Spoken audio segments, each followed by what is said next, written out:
Hi, what a nice introduction. Thank you very much. Well, as you hinted already, we're dealing with a new medium.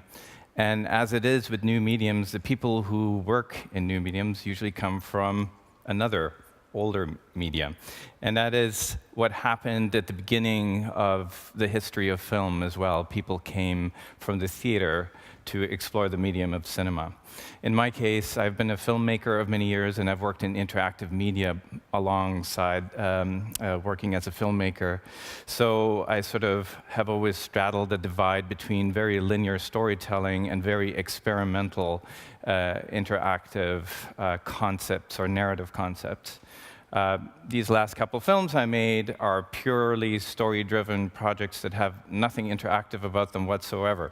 So what is my journey into this medium is that about 4.5 years ago, I was a director on a 10-part series about the Arctic. This was a project that was started by Arte, and the CEO of Arte asked me to create something interactive to go with this that sort of imparted the experience of what the Arctic would be like. So not facts, but experience. And at that time, I became aware of the possibility of shooting the world in 360 degrees. And so that was my first foray into this medium called Polar Sea 360. I'm just going to show you a little bit of an excerpt of something just to sort of set the stage and get you an idea of what that looked like.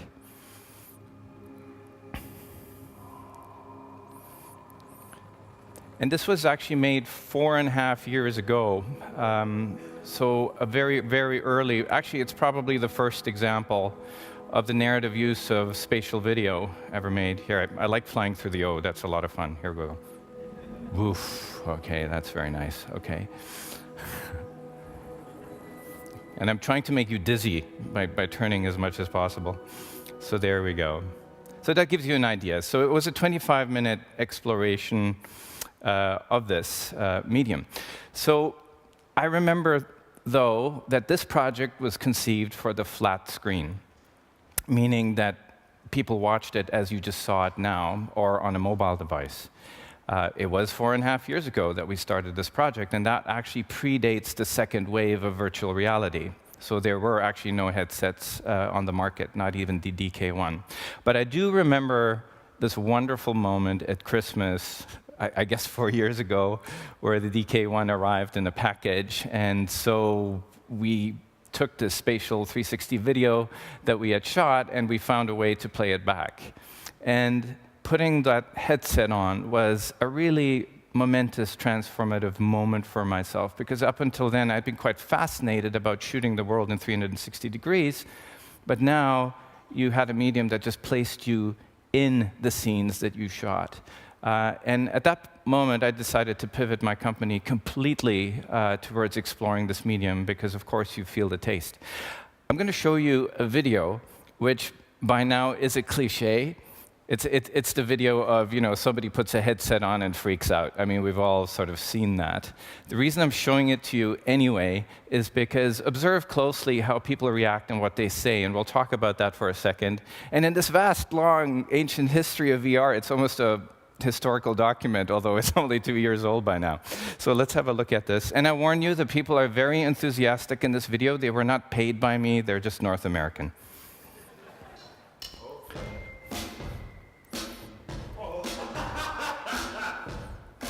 That's beautiful. Wow.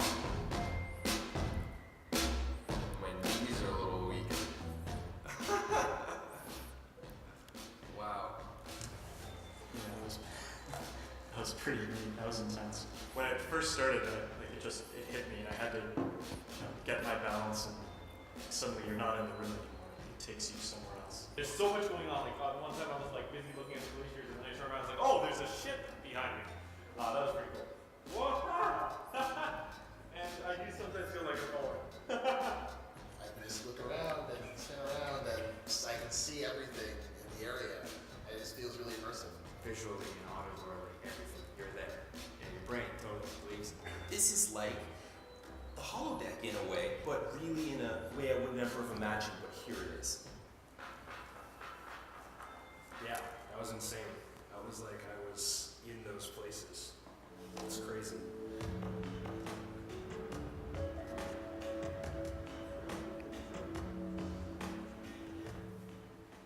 That was one of the greatest things I've ever experienced in my life.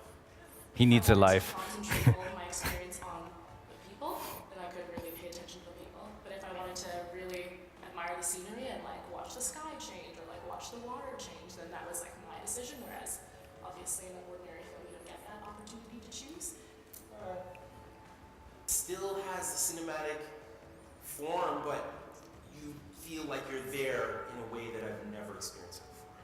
You have a presence that I don't feel in traditional film. Okay, I'll stop it right there.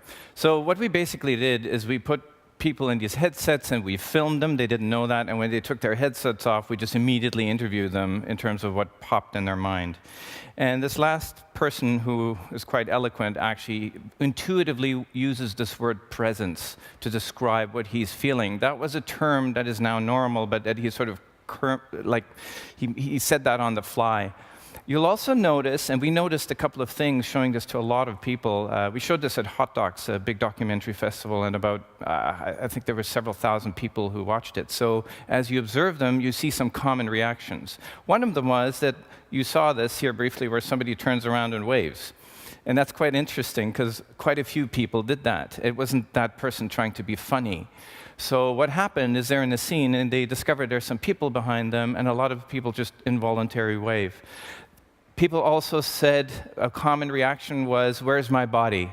They would look down and they would not see their own body. And that made us think, what does that mean? What does it mean that the brain expects the body to be there? So this you have to imagine, these early headsets were terrible. I mean, even the present headsets are not that great, but these early ones were truly terrible. You could see all the pixels.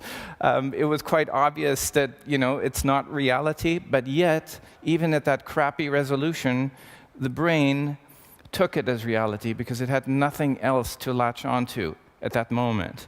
And that was very interesting. And as a filmmaker, what was interesting to me is I'm very used to the principle of what is called the suspension of disbelief. When we watch a regular film, we do not see the cuts. We sort of suspend our disbelief and we take it as reality. And that's what makes us enjoy a film. And here is a medium that actually turns this principle completely on its head. It's the suspension of belief. So I can be standing there in my Toronto office on the carpet wearing the headset and feeling like I'm in the Arctic, and I have to tell myself, I'm not in the Arctic. So it's sort of an inversion of what's happening with the film. One of the things that makes this medium so powerful is that it basically eradicates the distance between the observer and the observer completely.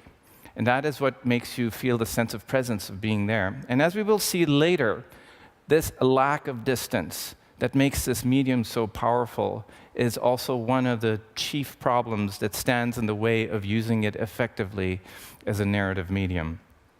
So as you stand there, you're just like all of us. I'm sure many of you have tried cinematic virtual reality. You feel like, wow, I can just smell it. I can just smell these stories down the line. But it's turned out to be very difficult to tell stories.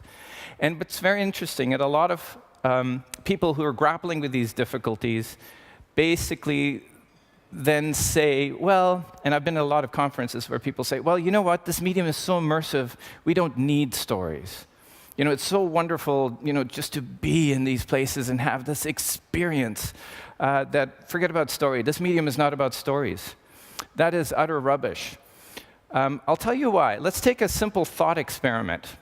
You buy yourself a very expensive ticket to, I don't know, fly to Thailand and be on the beach to get away from it all and to just experience this place. What happens? You'll be there for about 20, maximum 30 minutes at the beach, and then you're going to start to get bored. Most people will get bored after 5 minutes. They'll read a book, they'll take a tour, they'll have a fight with their wife or something, anything to get away from this moment. So what makes us think that the ideal experience in VR is to create these moments where nothing happens, where there's no narrative progression? So we're dealing here with a medium that is both spatial but also temporal. And that's a strong indication that people will have some demands on it in a narrative sense. So that is the problem as a filmmaker that I face and that any filmmaker faces dealing with this medium. Let's look at some of the things that makes it difficult. And I think it's really important to remain sober about this medium, because this hooray, it's an amazing medium isn't going to work, isn't going to move us forward. We have to really look at the problems and to see if there are actual solutions for it.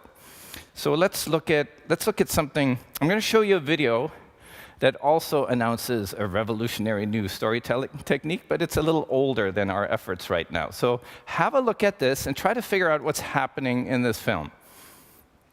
And this film is about as dated as the depiction of women in it.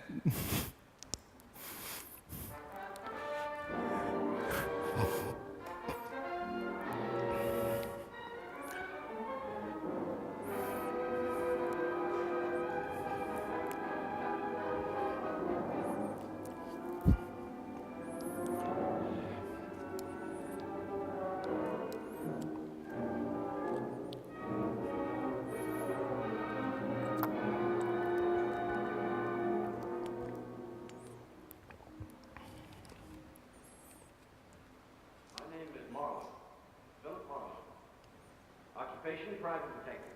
You know, somebody says, follow that guy. So I follow. Somebody says, find that female. So I find her. But some cases, like this one, kind of creep up on you on their hands and knees. And the first thing you know, you're in it up to your neck.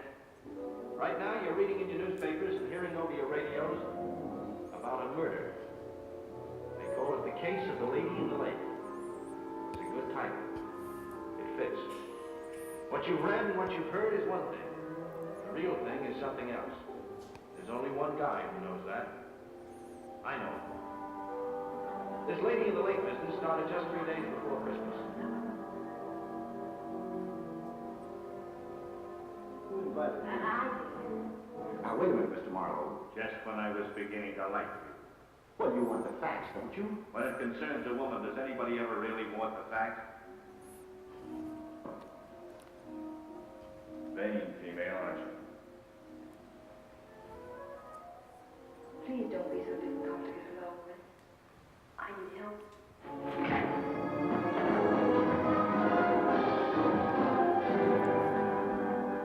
What's going on here? He got cute.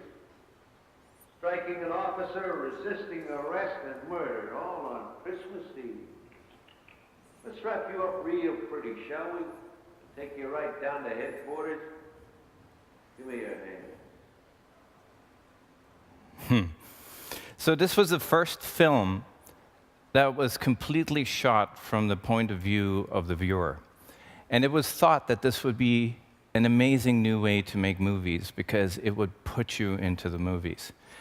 Now, this is not how we make films. This experiment was repeated maybe 4 times over the course of film history, but it did not become the way we make films. Now, why is that? And I think there's some important lessons in that. Remember when I said that VR eradicates the distance between the observer and the observed? Well, the problem is that distance is really useful to emotionally connect with a film. Or any medium. Because what it does, basically, is that film exists externally from me. So I'm in the safe position where I can basically project my emotions, my own inner story that is happening, that is being brought out by watching the film and synchronized by it, and project myself onto what is happening on the screen. And that's how I feel emotion. When I'm suddenly in the film itself, when there is that distance, where that distance is lost, I'm kind of like a participant. And that is a formidable obstacle to making cinematic VR work emotionally from a storytelling point of view. But there's something else. I'm going to show you a very short clip of Alfred Hitchcock explaining something that gets at the crux of the difficulty that we're actually going to face. Now, the third is what one might call pure cinematics, the assembly of film, and how it can be changed to create a different idea. Now we have a close-up. Let me show woman holding a baby in her arms. Now we cut back to his reaction to what he sees, and he smiles. Now what is he as a character? He's a kindly man. He's sympathetic. Now, let's take the middle piece of film away, the woman with the child, but leave his two pieces of film as they were. Now we'll put in a piece of film of a girl in a bikini. He looks, girl in a bikini, he smiles. What is he now? The dirty old man. He's no longer the benign gentleman. Okay. And we all know he was actually a dirty old man. But that's not the point of the clip. The point of the clip is it reminds us what actually happens in film. So film, like other media, like the language that I'm using right now to talk to you, or let's say the words in a novel, are actually fragments of reality that are assembled together that make a reality in your mind using your imagination. And it's a highly codified narrative. That means that with every medium, in fact, our experience of life is to take fragments of reality and put them together in some kind of meaningful form that we call a story. And what it also allows us to do, it actually condenses space and time. So the meaning of film is constructed through an active imagination inside us. And cutting actually also allows us to get rid of all the boring bits that we don't actually need. So every previous medium is actually a metaphor of reality. There's something else where our imagination comes into play. I've been reading a lot about the cognition of cinema. So there's something called the boundary extension illusion, which they found in 1989. You put a person into a room where they'll see a tree outside a window. And as they look at this tree, a day later, when you ask them to draw it, they will draw a complete tree, although they did not ever see the complete tree. We all do this. When they're given a photograph like this, on the left side, where everything is cut off, and only 30 minutes later are shown both of these photographs, and asked, which photograph did you see? Everybody says the one on the right, which was not the one they saw. Because in the meantime, the brain had filled in the photograph, and they find the one on the left that they actually saw very strange. So this means, although we're seeing in traditional film things in a frame, we are actually not perceiving the frame. We are filling in the world and using an active imagination that brings us into the world of the film. So these are the obstacles that we have to deal with. Let me do a little digression for you, because it's kind of neat. So this idea of what film should be, of what the future of film should be, was actually formulated very early on. This is 1900, where they were showing circular dioramas at the Paris exhibition. And I found this very funny. So you have basically this projector, and then you have the Google Jump camera 116 years later. Google definitely ripped them off. And this is a drone flight from when we were shooting in Iceland. And in 1900, they already had 360 video aerial photography. Not video, film, actually. And they showed it back in a kind of mixed reality kind of experience in Paris, where they constructed like a platform that people went into and saw this film and felt like they were flying over the Tuileries. So we should be humble about our efforts. But what this actually says, and I'm just going to skip ahead a little bit, what this actually says is that this conception of film being all around you, like the holodeck, came at the earliest moment at the birth of cinema already. This is what people imagined that film should be. So in 1958, a wonderful scholar, and if you're into VR, you should read this, named André Bazin, wrote a 4-page essay talking about what he called the myth of total cinema. And it meant that the earliest form of cinema, where people just had these turning cylinders where they could see images move, they wrote down what they imagined the future of cinema to be. And they did not write down a flat screen and a projector. They wrote down basically the holodeck. And so in 1958, André Bazin said, cinema has not been invented yet. And so I think we live in an age where that promise of the early days of what cinema could be and could become is now technologically possible. So So our humble contribution to this is to explore this. We partnered with Arte and a whole bunch of other companies to figure out whether there is a better way and whether we can evolve tools to turn this medium into something that is more of a storytelling medium. I'm going to show you one of the main challenges that we have solved, and I think up to now that is our greatest contribution towards this. Let's look at one of the fundamental problems of spatial video, and that is the lack of a frame. And this turns off a lot of filmmakers. I'll show you what this means. So watching this shot, this is a 360 video, and the viewer is looking off to the left side. And I want you to watch, there's going to be a cut now. And as this cut happens, we're going to see a detail that is important to the story, this closer shot, and there's a man who's about to trip over some wires, which you should not do, because you'll get pulled into space. Now, the wonderful and horrible thing about 360 video from the point of view of an author, of a creator, is that people are free to look anywhere they want. So in this film, this idiot looks to the right side and looks at a piece of plastic that has nothing to do with my story whatsoever. And now what does the cut look like? Well, this is what the cut looks like. The story is now kind of destroyed. I'm completely lost. That is the fundamental problem. That is the lack of frame in this medium. And what's interesting is very early on, and you should not trust early predictions when people talk about a medium, people said, well, the vocabulary of cinema is not transferable to VR. That is not entirely true. So, and one of the indications given for that is there is no frame. This is a frameless medium. But if you just give up and make these statements, you don't find solutions. So we created something called forced perspective. And what forced perspective, let's look at the same scene again here. What it does is, again, the person is looking here, but on the cut, we actually programmatically reorient the sphere to what the author wants the audience to see, and it's completely invisible to the audience. This is actually going to become part of the fundamental vocabulary of this new medium. And that's what we need to find, methods to transform this medium and make it usable. So this is what I would call a transformative piece of grammar for this medium. What we're also able to do is we think of this medium as sort of an all-or-nothing proposition. So either it's all immersive 360 or it's flat film, and all these things live siloed in different kind of places. Well, what if you had a hybrid that brought things together in a wholly unique way? So that's what we're doing right now. Watch this here.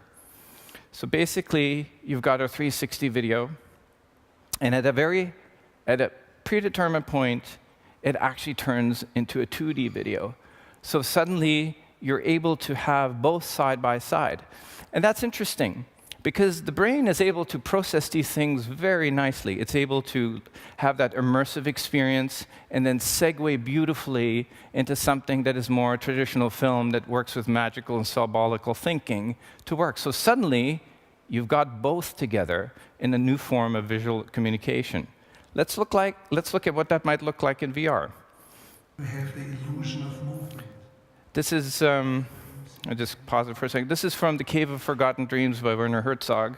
And we created this hybrid experience where we go from his original 3D film into, which is about the Chauvet caves, the early drawings by man in this cave, where we go into an actual 3D 360 point cloud, all in one experience. And this is what that looks like. So this person is seeing this film in 3D on the flat screen, and then you see this transformation. So this is the first frame of the immersive film. It's contained in the frame, and then it actually goes beyond the frame. It surrounds the viewer and immerses them into an immersive film. And because the music and the narration continues, it becomes one experience, not these fragmented different experiences, and it becomes one new thing. And I think that points the way of these hybrid narrative experiences where you can bring several media together, and then we collapse the sphere, it moves his head to the front, and then the movie continues. So that opens up a lot of possibilities of storytelling, and we're working with some broadcasters actually to create those kind of hybrid experiences. Just a quick side note, I have a technology company called Liquid Cinema. Maybe you want to look it up, liquidcinemavr.com. And the point is that we're creating the tool sets to create these experiences that any editor can use. You don't need a developer anymore to actually create these kind of experiences, which is very important. These experiences can also be multi-platform and multi-branching. And that is nothing new. We worked together with the Wall Street Journal to create multi-branching video experiences. But here's what I wanted to talk to you about, what I want to lead up to. It's the future grammar, sort of a radical rethinking of how we could transform this language, that it isn't just sort of a pedantic continuation of regular film, but that it is its own new thing. And what is it that I want to achieve? Remember I told you that traditional film is very powerful in the sense that it uses magical symbolical thinking and fragments and our own imagination to piece together a story. And it also has the ability to cut space and time to progress a story, which is a very satisfying thing. Now, that is a loss you incur when you work with spatial video. You can do cuts, but the cuts basically just take you somewhere else. They're not creating meaning through juxtaposition, and they're not necessarily condensing space and time in the way that film does. So what if there was a way to do this with spatial video that did not involve a cut? So, and we're pioneering something that I want to show you. But I just want to show you where the cues for this come from. So I'm going to show you a scene from Vertigo, because there's always a good time of day to see a really good kiss.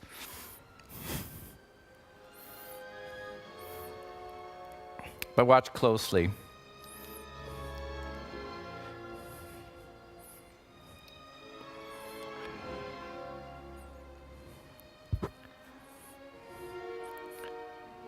So Hitchcock is the master of cuts. The Psycho shower scene has, I think, something like 120 cuts. This scene has none. And what he does, he rotates the camera around the central figures, and the background changes, taking us back to a moment that actually lives only in the memory of the protagonist, that only he sees and that we see. This is not done with a cut. It's done with a mise-en-scène of layers here. And as the camera continues to turn, he's brought back to the reality that he inhabited a moment before. That is a very, very interesting moment, actually. A more recent example of that is a film by the Wachowski brothers called Speed Racer. It's a horrible film, don't watch it. But it has some wonderful visual techniques that we should take a very close look at. Let's have a look at this. Look at the layers again. I can't tell you how painful that was. It nearly killed all of us. Especially Pops. He didn't set foot in his shop for over a year. But one night, when I was still pretty young, I couldn't sleep. Now watch what happens. There's a space that opens up behind him, which is another layer of space. And that moment did not involve any cutting. That's very, very interesting. Now, you know how our brain puts together fragments to create a whole? Well, what if we thought about cinematic VR not so pedantically as just a depiction of reality, but that it could contain its own visual language that our brain understands? You see, I actually think that the language of cinema was discovered by artists and technicians, mostly artists. It was discovered. It was not created by them, because it's like an evolutionary process. People tried things out. Oh, let's try parallel cutting. Oh, let's try a medium shot. And they did all kinds of things at the beginning of the history of cinema that didn't actually work. What stayed is what worked. And what stayed was something that resonated with the structure of our brain that made us understand that. So when we watch a film today, this highly codified language, you don't think about that stuff. It's a language.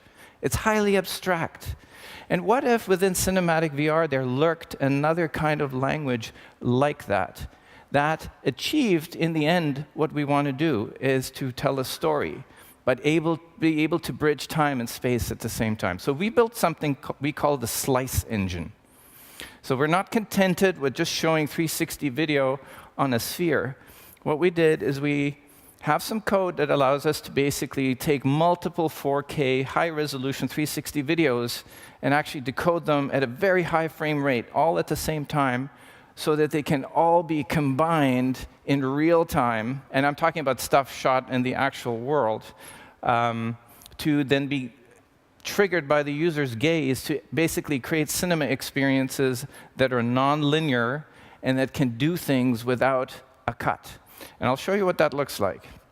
So here's you're watching this in a headset, and you're standing in the middle of a field. You hear some noise above you, and then you look up at the sky. And when you look back down, you're somewhere else. So what has happened here is that we have now basically done a shift in location. But there was never a cut. It's like a little magic trick where the magician says, here, look at here, while replacing something else over here, which is very satisfying. Let's look at another example of this. I hear a helicopter to the right side, so I move my head to the right.